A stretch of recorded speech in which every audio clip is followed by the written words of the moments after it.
दोस्तों नमस्कार। ITI course YouTube channel पे स्वागत है। दोस्तों इसके पहले के वीडियो प्लेलिस्ट पर सेव है और इसके आगे की भी वीडियो प्लेलिस्ट पर सेव है। आप लोग वहाँ पे चले जाना प्लेलिस्ट पर। ITI second year CBT exam paper के नाम से प्लेलिस्ट बनी हुई है। वहाँ पे आपके कंप्लीट जो अभी पेपर आ रहे हैं आईटीआई में पूरा डला हुआ है। कैसे कैसे क्वेश्चन आते हैं, कौन कौन से क्वेश्चन आ चुके हैं, वही दोबारा आएंगे। तो आप लोग ज़रूर पढ़ लेना। यदि आपको चैनल पे कोई प्रॉब्लम आ रही है तो आप बिल्कुल कमेंट पे बता सकते हैं। वीडियो में कोई कमी आई है तो आप बिल्कुल कमेंट कर सकते हैं। अब आते हैं क्वेश्चन नंबर 91 पे।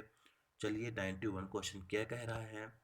91 क्वेश्चन ये कह रहा है कि किस प्रकार की आर्मेचर बाइंडिंग का नियंत्रण किया गया है। जो आर्मेचर बाइंडिंग है, आर्मेचर बाइंडिंग आपको दिख रही है। आर्मेचर बाइंडिंग का चित्रण यानी पूछ रहा नाम क्या है। सबको मालूम होना चाहिए जो आर्मेचर बाइंडिंग है डुप्लेक्स लैप बाइंडिंग है। अगला क्वेश्चन ये है,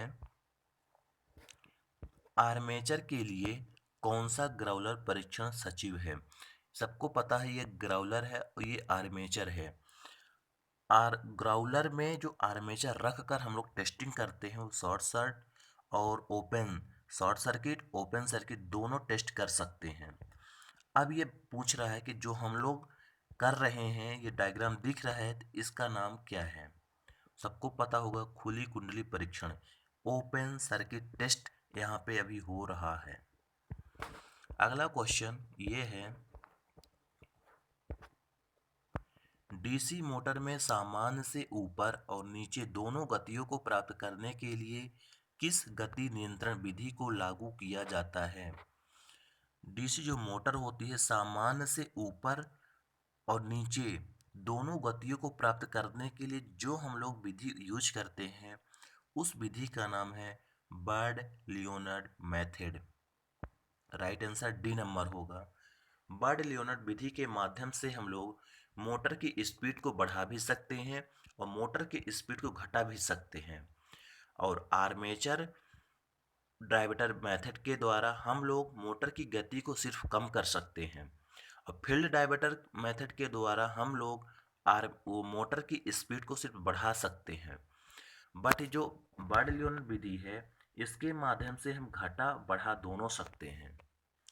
नेक्स्ट क्वेश्चन ये पूछ रहा है, कम्यूटेटर क्यों तेज चमक उत्पन्न कर रहा है। जो हमारा कम्यूटेटर है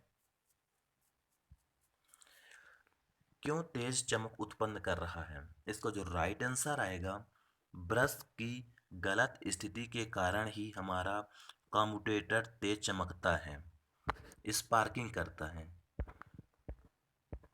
अगला क्वेश्चन ये रहेगा, चल रही डीसी मोटर में प्रेरित ईएमएफ की क्रिया क्या है। जो हमारी मोटर चल रही है उसमें जो उत्पन्न ईएमएफ की क्रिया क्या होती है।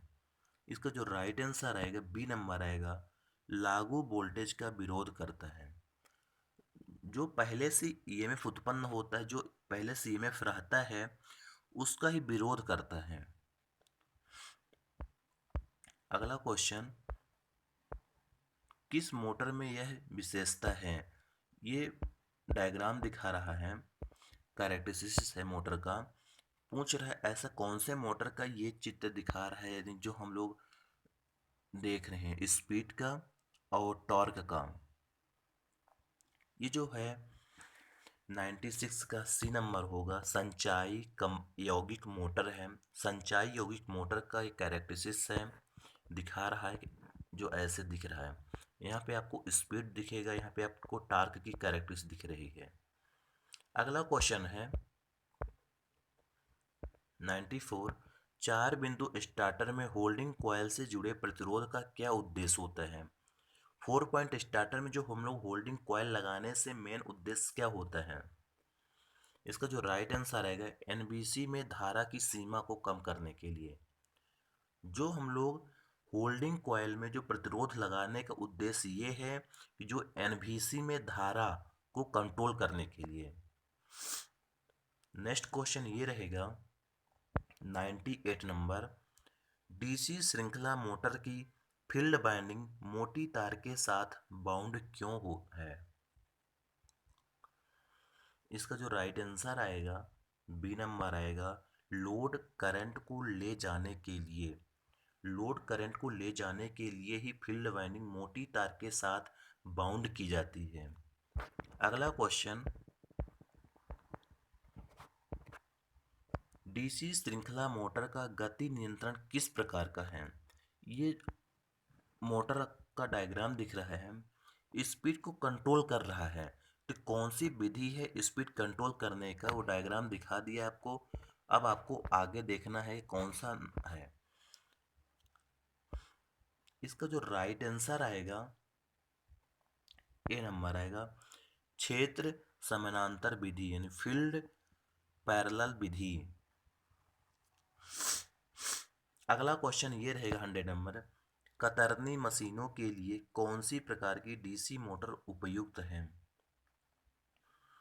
कतरनी मशीन के लिए जो हम लोग डीसी मोटर को यूज करते हैं वो है संचाई यौगिक मोटर। अगला क्वेश्चन, कहाँ डीसी मिश्रित मोटरों को प्राथमिकता दी जाती है? जो डीसी मोटर है उसको हम लोग कहाँ पे यूज करते हैं? इसका जो राइट आंसर आएगा, उच्च आरंभिक बला गुण आवश्यकता। जहाँ पे हाई स्टार्टिंग टार्ग की आवश्यकता होती है वहाँ पे हम लोग डीसी मिश्रित मोटरों को यूज करते हैं।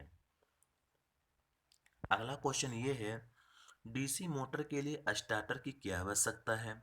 जो हम लोग डीसी मोटरों में स्टार्टर का यूज करते हैं वो होता है आर्मेचर करंट को सीमित करने के लिए।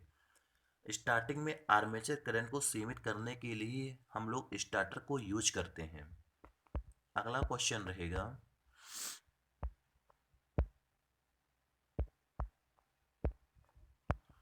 आर्मेचर बाइंडिंग का परीक्षण करने के लिए किस प्रकार के उपकरण का प्रयोग किया जाता है?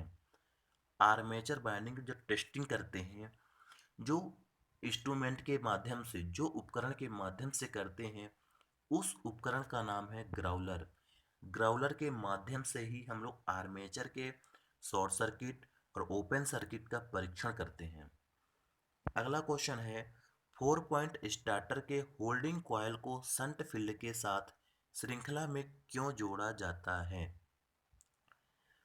जो 4 पॉइंट स्टार्टर होता है उसमें जो होल्डिंग कॉइल के साथ शंट फील्ड में श्रृंखला में जो जोड़ते हैं, उसका मेन उद्देश्य ये है कि उच्च गति से मोटर की रक्षा करने के लिए, हाई स्पीड से मोटर को रक्षा करने के लिए हम होल्डिंग कॉइल को शंट फील्ड के साथ श्रृंखला यानी श्रेणी क्रम में जोड़ देते हैं। अगला क्वेश्चन रहेगा, किसी यौगिक मीटर यानी मोटर की विशेषताओं के बिना बदले डीओआर, डीओआर का मतलब डायरेक्शन ऑफ रोटेशन, बदलने के लिए सबसे अच्छी विधि क्या है? मतलब हमारे मोटर की घूमने की दिशा बदलने के लिए हम लोग क्या करते हैं? इसका जो राइट आंसर होगा, आर्मेचर धारा दिशा बदलते हैं। यानी हम लोग मोटर की घूमने की दिशा बदलने के लिए आर्मेचर धारा की दिशा बदलकर हम लोग मोटर की घूमने की दिशा बदल सकते हैं। नेक्स्ट क्वेश्चन रहेगा, 3 बिंदु स्टार्टर में क्षेत्र के साथ श्रृंखला में जुड़े एनवीसी का उद्देश्य क्या है? 3 पॉइंट स्टार्टर में जो श्रृंखला में जुड़ी होती है एनवीसी, उसका मेन उद्देश्य क्या होता है?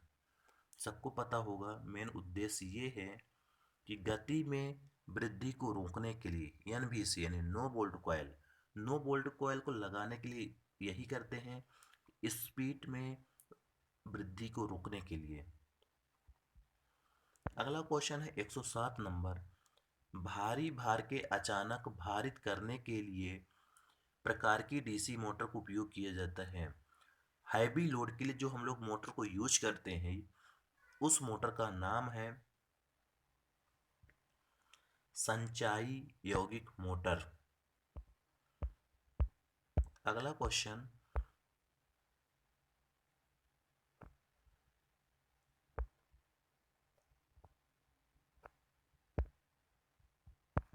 खाद्य मिश्रण मोटर में किस गति नियंत्रण विधि का उपयोग किया जाता है? जो खाद्य फ्रूट्स वाले यूज किए जाते हैं हम लोग मोटरों में, उन मोटरों की जो स्पीड कंट्रोल करने के लिए विधि होती है आर्मेचर डायवर्टर विधि के द्वारा कर देते हैं। अगला है, कौन सी गति नियंत्रण प्रणाली शून्य से सामान्य से अधिक तक गति को एक आसान बदलाव प्रदान करता है। इसका जो राइट आंसर आएगा, डी नंबर आएगा, बर्ड लियोनार्ड सिस्टम नियंत्रण। यही है कि शून्य से सामान्य गति, मतलब हम लोग शून्य भी गति प्राप्त कर सकते हैं और अधिक भी गति प्राप्त कर सकते हैं बर्ड लियोनार्ड विधि के माध्यम से। लास्ट क्वेश्चन ये है, बाइंडिंग में टेप का उद्देश्य क्या है। जो बाइंडिंग में हम लोग टेप करते हैं, टेप लगाने का उद्देश्य ये है कि कंडक्टर लपेटे रहेंगे, टाइट रहेंगे, कोई भी प्रॉब्लम नहीं आएगी। दोस्तों, इसके आगे के क्वेश्चन और पीछे के क्वेश्चन हमारे प्लेलिस्ट पर second year ITI exam CBT exam के नाम से प्लेलिस्ट बनी हुई है, प्रॉपर वहाँ पे अपलोड किया गया है बना के, और आप जाकर वहाँ पे देख लेना। और इसी तरह के क्वेश्चन हमारे आईटीआई जो सीबीटी एग्जाम पेपर होते हैं उसमें बार बार आ रहे हैं, अभी भी आ रहे हैं, आगे भी आते रहेंगे। दोस्तों, इस चैनल पे नए हो, चैनल को सब्सक्राइब कर लेना।